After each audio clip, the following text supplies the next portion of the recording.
Hello, ഞാൻ ഇന്നിവിടെ പറയാൻ പോകുന്നത് പെരുമൺ ട്രെയിൻ ആക്സിഡന്റ് അഥവാ പെരുമൺ ദുരന്തം. കേരള ചരിത്രത്തിലെ കറുത്ത ദിനമെന്ന് വിശേഷിപ്പിക്കുന്ന കൊല്ലം പെരുമൺ തീവണ്ടി ദുരന്തം നടന്നത് 1988 ജൂലൈ 8-നായിരുന്നു.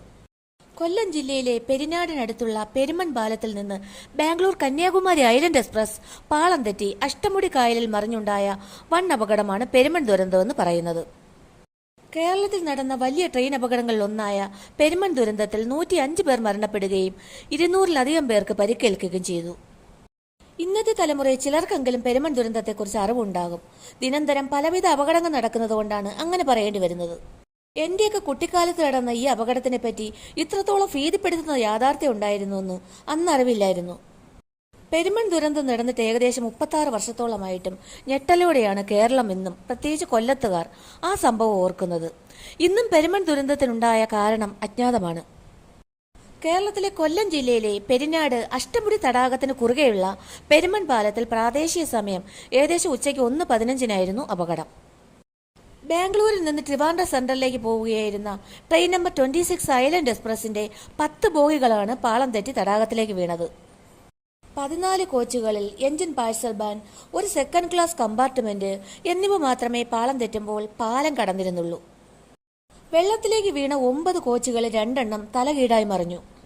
പെരുമൺ, മൺട്രോത്തുരുത്ത് എന്നിവിടങ്ങളിലെ നാട്ടുകാർ സ്ഥലത്തെത്തി രക്ഷാപ്രവർത്തനങ്ങൾ ഉടൻ ആരംഭിച്ചു. പരിക്കേറ്റവരെ കൊല്ലത്ത് ജില്ലാ ആശുപത്രിയിലും സമീപത്തുള്ള സ്വകാര്യ ക്ലിനിക്കുകളിലും പ്രവേശിപ്പിച്ചു.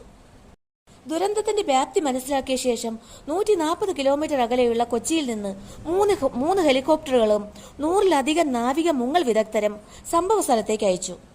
രക്ഷാപ്രവർത്തനങ്ങൾക്ക് മേൽനോട്ടം വഹിക്കാൻ കേന്ദ്ര സഹമന്ത്രി മാധവറാവു സിന്ധ്യ റെയിൽവേ ബോർഡ് അംഗങ്ങൾക്കൊപ്പം ഒരു ചാർട്ടേഡ് വിമാനത്തിൽ ഇറങ്ങി. മരിച്ച ഓരോരുത്തരുടെ ബന്ധുക്കൾക്കും മാധവറാവു സിന്ധ്യ 1 ലക്ഷം രൂപ വീതം നഷ്ടപരിഹാരം പ്രഖ്യാപിച്ചു. റെയിൽവേ സുരക്ഷാ കമ്മീഷണർ നടത്തിയ ആദ്യ അന്വേഷണത്തിൽ തീവണ്ടി അപകടത്തിന് കാരണം ഒരു ടൊർണാഡോ ആണെന്ന് കണ്ടെത്തി.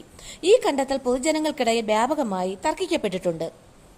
പൊതുജനങ്ങളുടെ പ്രതിഷേധം ശക്തമായതിനെ തുടർന്ന് നടത്തിയ രണ്ടാമത്തെ അന്വേഷണത്തിൽ ട്രാക്ക് അലൈൻമെന്റിലെ പ്രശ്നങ്ങളും കോച്ചുകളുടെ ചക്രങ്ങളുടെ തകരാറുമാണ് ദുരന്തത്തിന് കാരണമെന്ന് കണ്ടെത്തി.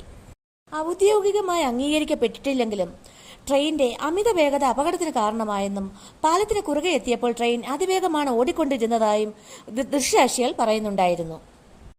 അതുപോലെ തന്നെ റെയിൽവേ പാലത്ത് ചില ട്രാക്ക് അറ്റകുറ്റപ്പണികൾ നടന്നുകൊണ്ടിരിക്കുകയായിരുന്നുവെന്നും അറ്റകുറ്റപ്പണിക്കാർ അടുത്തുള്ള സ്റ്റേഷനിൽ വിളിച്ച് കടന്നുപോകുന്ന ട്രെയിനുകളെക്കുറിച്ച് അന്വേഷിച്ചതായി ഒരു റിപ്പോർട്ട് ആരോപിക്കുന്നു. കടന്നുപോകേണ്ട ഐലൻഡ് എക്സ്പ്രസ് വൈകിയാണ് ഓടുന്നതെന്ന് അവരോട് പറഞ്ഞു. തൊഴിലാളികൾ പാളത്തിന്റെ ഒരു ഭാഗം ഉയർത്തിയതായും അറ്റകുറ്റപ്പണികൾ നടന്നുകൊണ്ടിരിക്കുകയാണെന്നും ബ്ലോഗ് അവകാശപ്പെടുന്നു. തുടർന്ന് തൊഴിലാളികൾ വേർപിരിഞ്ഞ പാളം ഉപേക്ഷിച്ച് ഒരിടവേള എടുത്തു. ട്രെയിൻ വരാനിരിക്കുന്നില്ലെന്ന് ഉറപ്പിച്ചു. ട്രെയിൻ ശരിയായ സമയം പാലിച്ചു. പാലത്തിൽ പാളം തെറ്റുകയും ചെയ്തു. എഞ്ചിൻ പെരുമൺ പാലം പിന്നിട്ട് നിമിഷങ്ങൾക്കകം 14 ബോഗികൾ അഷ്ടമുടി കായലിലേക്ക് പതിക്കുകയായിരുന്നു. അപകടം നടന്നത് ചുഴലിക്കാറ്റ് മൂലമാണെന്ന് ഔദ്യോഗിക അന്വേഷണ സംഘം അവകാശപ്പെട്ടെങ്കിലും യഥാർത്ഥ ദുരന്ത കാരണം ഇന്നും അജ്ഞാതമാണ്. റെയിൽവേ ഉദ്യോഗസ്ഥരുടെ അനാസ്ഥ മൂലമാണ് അപകട കാരണമെന്ന് ബാംഗ്ലൂരിലെ സേഫ്റ്റി കമ്മീഷണർ സൂര്യനാരായണൻ ആദ്യം സൂചിപ്പിച്ചിരുന്നു. പിന്നീട് റെയിൽവേയുടെ മുഖം രക്ഷിക്കാനായി കുറ്റം ചുഴലിക്കാറ്റിൽ ആരോപിക്കുകയായിരുന്നു.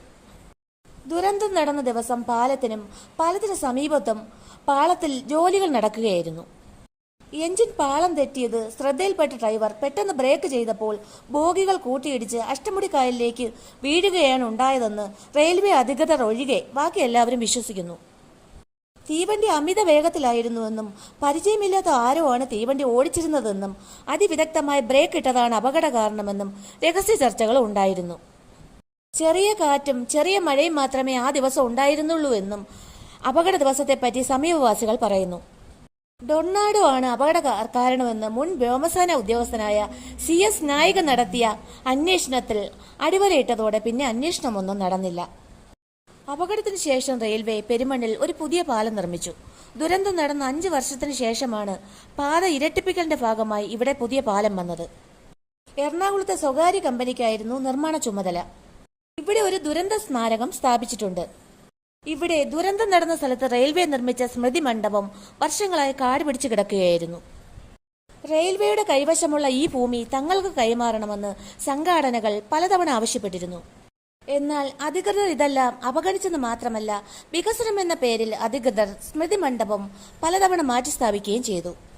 റെയിൽവേ അധികൃതർ പെരുമൺ ദുരന്തത്തെ മറന്നുകഴിഞ്ഞു. ദുരന്തത്തിന്റെ വാർഷിക ദിന ആചരണങ്ങളിൽ റെയിൽവേയുമായി ബന്ധപ്പെട്ട ആരും പങ്കെടുക്കാറേയില്ല. ദുരന്തത്തെക്കുറിച്ച് ജുഡീഷ്യൽ അന്വേഷണം വേണമെന്ന ആവശ്യവും ഇതുവരെ ഫലം കണ്ടില്ല. മരണപ്പെട്ടവരുടെ ബന്ധുക്കളിൽ പലർക്കും അർഹമായ നഷ്ടപരിഹാര തുക ഇന്നുവരെ ലഭിച്ചിട്ടില്ലെന്ന പരാതിയും നിലനിൽക്കുന്നുണ്ട്. 105 പേർ ദുരന്തത്തിൽ മരണപ്പെട്ടിട്ടുണ്ട്.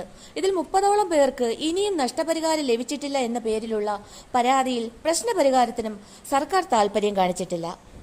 ഇത് സംബന്ധിച്ച നടപടികൾ സർക്കാർ ഉപേക്ഷിച്ച നിലയിലാണ് എന്നുള്ള പരാതിയും നിലവിലുണ്ടായിരുന്നു.